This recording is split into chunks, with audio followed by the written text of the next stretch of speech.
Okay, Resident Evil Requiem. Let's talk about the game. I know I'm a month late.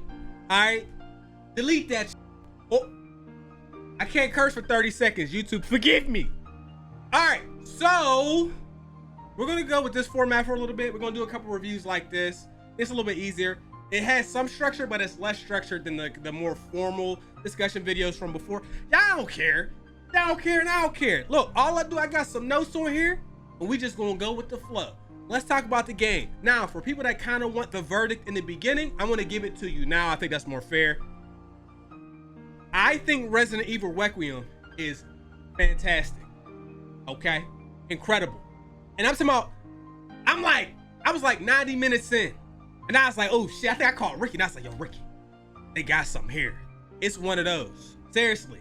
Now, everything I'm gonna tell you going forward, I think it's my responsibility to let you know where I am with the franchise and what kind of fan I am. And sometimes when y'all listen to reviews, depending on kind of who they are around the thing, it will shape how the review comes off. I am not a Resident Evil super fan. And when I say that, I don't mean I don't think the franchise is incredible. I do think it's incredible. I haven't been playing Resident Evil for 10, 20 years or something like that. I don't know all the lore, and I can't appreciate all the fan service and stuff the way longtime fans can. So you also have to think, when people are more casual with a thing, they're less things bother them. So like for me, I'm a huge Kingdom Hearts fan. So for me, I see all the stuff they do wrong or did wrong with Kingdom Hearts 3, right? But if you're new, you might love the game. So just do take that into consideration. Now, we just gonna cover it. Whenever we do these discussion videos, we just talk about visuals, we'll talk about audio, we'll talk about gameplay, and kind of like the general likes and dislikes. I think we're gonna get out of here. As far as story goes, I think I'm only going to describe to people and explain the story for people for games that have kind of like little like weirder stories that may be a little bit more difficult to understand, or if I do think the story is a selling point or a not selling point, if that makes sense. Y'all know what Resident Evil is, you know what kind of game it is, and a lot of times you get more of the story when you watch the trailers, and we do reactions to stuff now anyway. So I feel like y'all can get a lot more of that information out. Now that I've wasted 3 minutes on some filibustering bullshit, let's get into it. So first things first, let's talk visuals. Now, this game looks gorgeous. I know I had it on PC, but I don't think that's why the game was gorgeous. I think it looks great because it ain't on the PS4. Yo, get off that PS4, bro. We get to the point where we could have saved $10 a month, man. We're 5.5 years into the console cycle. And I'm not talking about the less fortunate. I'm talking about y'all motherfuckers, y'all on DoorDash, y'all sports bet. Y'all, I'm blaming you. Y'all the reason for this. Y'all are the reason for this. Now that I'm done, but to be serious though, this is only available PS5, Xbox Series X, PC. So without being held back by the other platforms, I think this was they were able to offer and show us where we kind of should have been maybe 2 years ago with these consoles. From the minute the game starts, when the black bald-headed motherfucker is walking into that the cubicle, I'm like, oh my god. Grace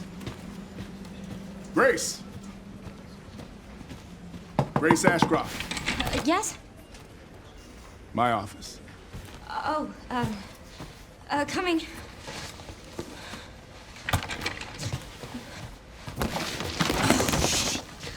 Why can't more games look like this? But we know why. Cause y'all playing on that console. You know, get off Fortnite on PS4, man. Visuals, amazing. I mean, when the game first starts, you even have that scene where there's rain and actual physics, and I just appreciated it.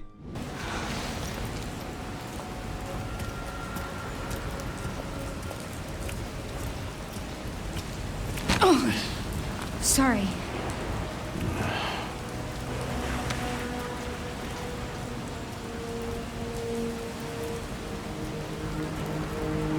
And I will continue to look for games that offer that.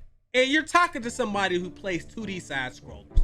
You go look on my PlayStation account. I just beat a game called, what was it called? Plucky Squire, bro. So I don't say I'm not like graphic centric, but I appreciate when games look good. Now, when games are marketed and sold on graphics.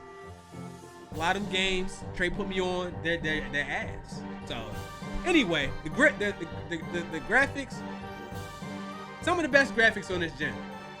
I'm gonna say that. Now, let's talk about the voice actor. Oh my, Grace, whoever that voice actor is, she's incredible, bro. Some of them scenes, especially the scene at the beginning with her mom, oh my goodness, boys. Mom, I'm scared. No. We need to find a way out of here now. But we don't have any of our stuff, We Mom. can come back for it later, Grace. I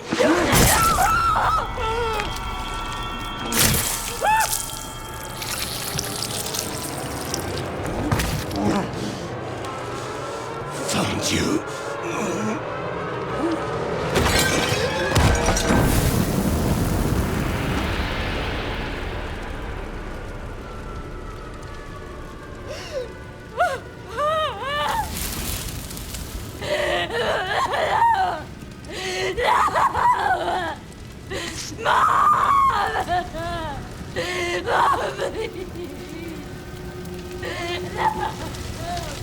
She killed that shit.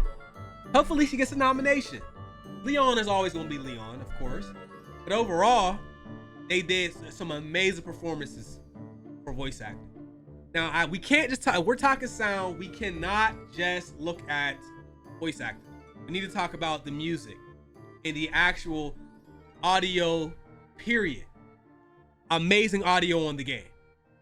When you're doing horror, survival horror, thriller type games, one of the keys is the sound. Keeps you completely immersed and it keeps you kind of anxious as you play. It really makes you focus because when you have games like this, you don't know if something's going to pop out or not. You just have to always be ready. And one of the ways that they got me is in the beginning of the game. It's typical, you're walking through a building on a Resident Evil game. The window's like open or the glass is broken in the window and there's a sheet, right? And it's blowing.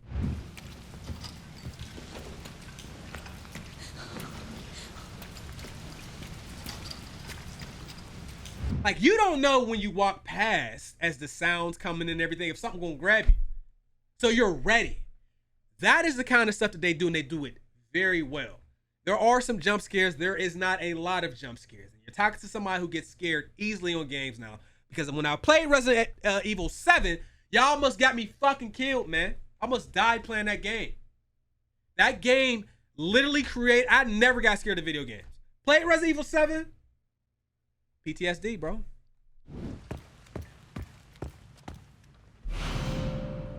Level 1. Okay. Oh my! This game, it has its moments. I think they might have got me like 5 times. That's not bad for me. That's not that many. It's not really built on jump scares. A lot of these horror games, and it's a lot of them, it's the smaller studios. It's like the 1 hour, 2 hour Steam games and stuff like that, where it's like made by one guy. They really rely on jump scares to get you through the experience. Resident Evil doesn't have to really do that, which, depending on who you are, is a good or a bad thing. But I'm gonna tell you right now, though, the greatest jump scare game that I unfortunately played till this day, Dead Space 2. Boy, that shit, they did it on there too. Amazing sound whole game. You don't know if something's gonna pop out or not. So Resident Evil, for your sound engineers, that's a thumbs up. For the graphics, a thumbs up. For the voice acting, it is also a thumbs up. Now, moving on, let's talk gameplay. Gameplay is gonna be the longest section. Obviously. It's just standard Resident Evil game. They don't deviate from the game too much. And it works out because everybody knows what they're going to get. And I really like that this is the best-selling Resident Evil, I believe. That the Steam numbers was crazy like the first day, which is a plus. Now we've signaled to them that we like this.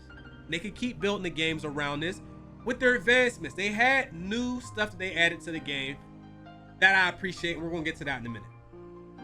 Gameplay, it's now split between 2 characters. You're going to play as Leon, you're going to play as Grace. 2 different styles of gameplay. On Leon's side, dude is just a tank. Dude's a beast. He roundhouse kicking bitches. He got an axe now that is unlimited. Run towards the violence and death. Run towards them. You! Hiya!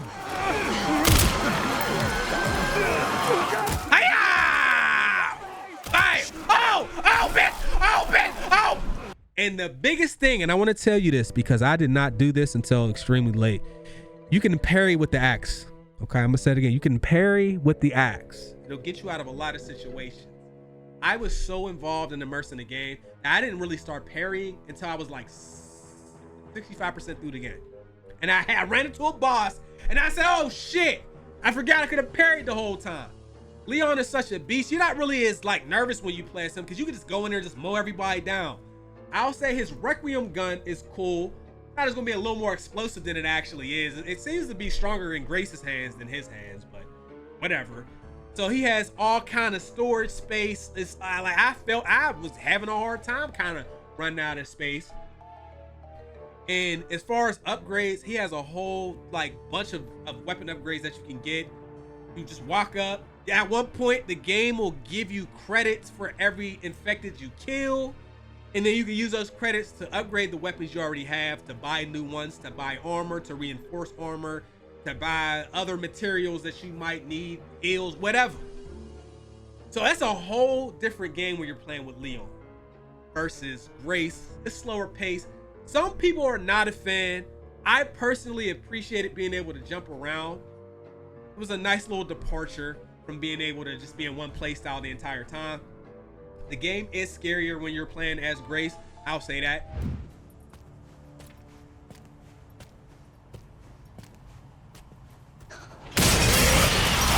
Oh! Some people don't like backtracking on video games. I get it. I don't really like backtracking on games either. But Alien Isolation and Resident Evil don't bother me as much. If you are a person who despises backtracking, never play Resident Evil games in your life because you're going to be pissed. That's the entire game is backtracking. Go get an item. Oh, the door is locked. You go to get the lock. Oh shit, you need this light switch on. That it's that, and it's your. But the level design is so well made that you're always going to come back to a central point. So you might feel like you're completely lost at first, but as you work through the levels, you will actually see it. Now, getting back to Grace's gameplay, you can also switch from first and third person with her. What I did not know that Ricky told me is that if you play Grace in third person, she can trip and stumble. That does not happen in first person, so that wasn't really a part of my experience. I felt like it was perfect for me. Leon was in third person by default. Grace was in first person, and I was able to just enjoy both experiences. When it comes to Grace, you will do a lot more sneaking than you will with Leon. With Leon, you really don't have to sneak. You can do a little bit, but it's not necessary for him because you're not gonna want to. You just want to go in there and blow somebody's goddamn head off. With Grace, you have to. It's part of her experience, especially because there's some really big enemies walking around on her sections that you're going to have to deal with one way or another, or not. It just basically depends on how you choose to play the game. What I did like is you're going to get a device later that allows you to pick up blood samples that are scattered all around the area, and that'll allow you to create handgun ammos, craft handgun ammo. You're going to need it. You're going to need a lot of it. Now, she's a little bit sturdier than I thought she was going to be. As the game goes on, really quite early, you'll be able to push people over if you need to, headshot them, the usual stuff. I do want to warn y'all though, there's going to be enemies whose heads respawn and they turn into clickers from The Last of Us and they will fuck you up, man. You better kill them. You better kill them. She can do stealth kills, but you have to have an item to do it, and the item needs to be crafted. Leon can do stealth kills as well. You can also do executions. But I mean, it's pretty typical stuff. It's slower pace, more seeking with Grace. It's faster pace, more mowing down with Leon. And that's just basically the long and short of how you're going to do the game. Like outside of that, they do have different zombie types, some cool ones. Some of them are doing stuff that they did before they were infected. So like you'll run in and you'll see somebody, a maid cleaning up. There's opera singers, but there's only like 3 of those. But if you let her see you, she will sing loud as a bitch and call other zombies to the area, and you will be overrun.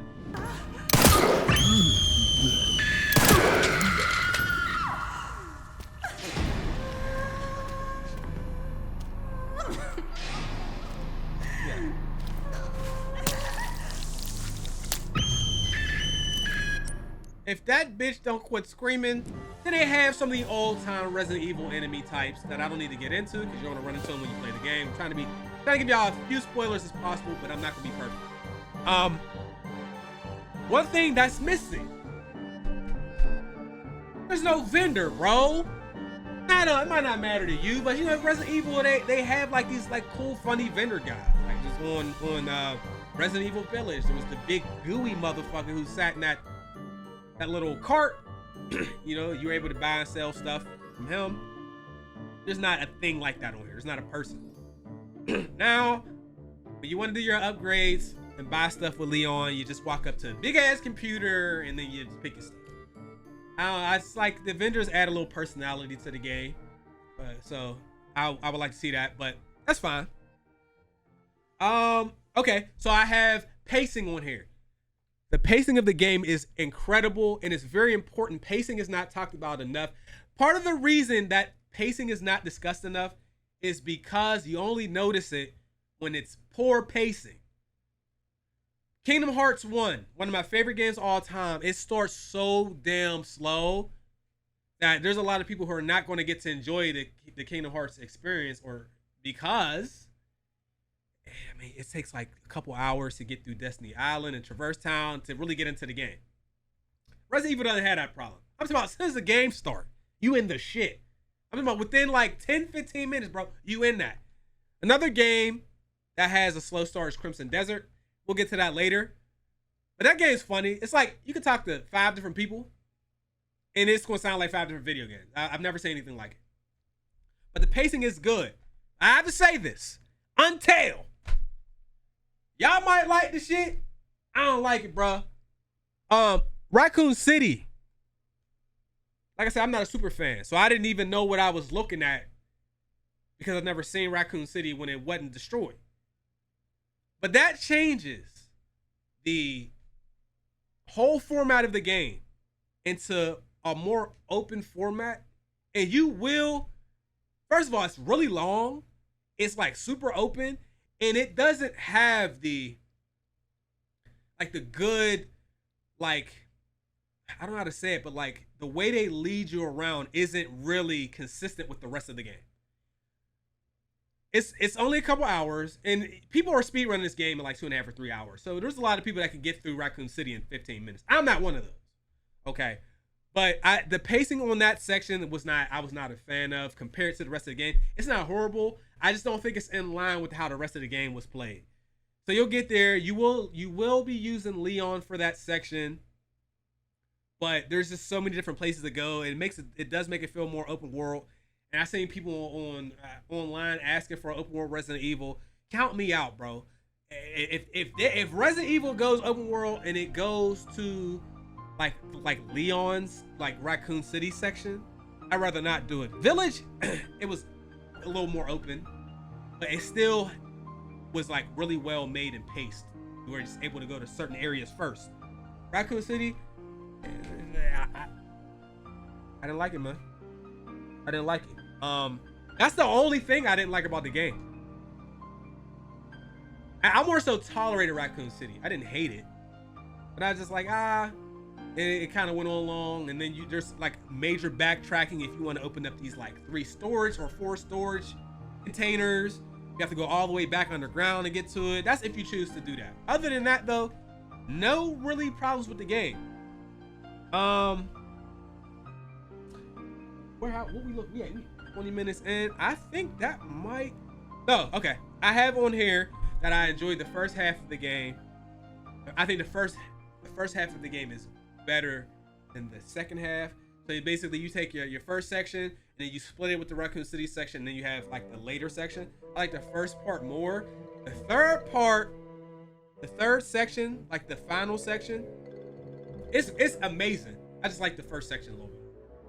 Once they really start throwing all the different enemy types at you and shit like that, that third section in that facility, man, they push you through it. The game does have 2 endings, and what I absolutely loved, and I appreciate it, is I picked one ending. I was not happy with what happened, but the game says, hey, do you want to go back? Right there when it's done, do you want to go back and do the other one? And I'm like, shit, yeah. I didn't have to load no checkpoints. I didn't have to reload. I didn't have to do shit else. They just put me right through it. Kind of wish Stellar Blade would have did something like that, but it's another discussion. I'm gonna say right now, Resident Evil Requiem is good enough for a Game of the Year nomination. However, we have to see what happens with Crimson Desert, GTA 6, Wolverine. If they have 5 nominations, Resident Evil Requiem could be one of those 5. I think it's good enough to be one of those 5. I think the game is incredible. Lastly, Resident Evil Requiem is, so far for me, into April, one of the best games of the year, and I think it's going to stay that way. I really love Slay the Spire. Slay the Spire is amazing. Resident Evil, and then Crimson Desert. I gotta play the game. I gotta give y'all, before I can tell y'all anything, I gotta put some more time into that. This is one of the games you gotta play for like 8 hours before the game gets good. Anyway, let me know what you think. Resident Evil Requiem. Are you gonna play it? And if you already played it, what do you think? If you are not gonna get Resident Evil at full price, get it at a discount. Play the game. It's amazing. Shout out to Capcom. They really showing you how you do this shit this gen, and literally since they had a resurgence in the PS4. I appreciate what they're doing. Amazing studio, amazing publishing company right now. All right, bye. Y'all ugly. Push the goddamn button. Push the goddamn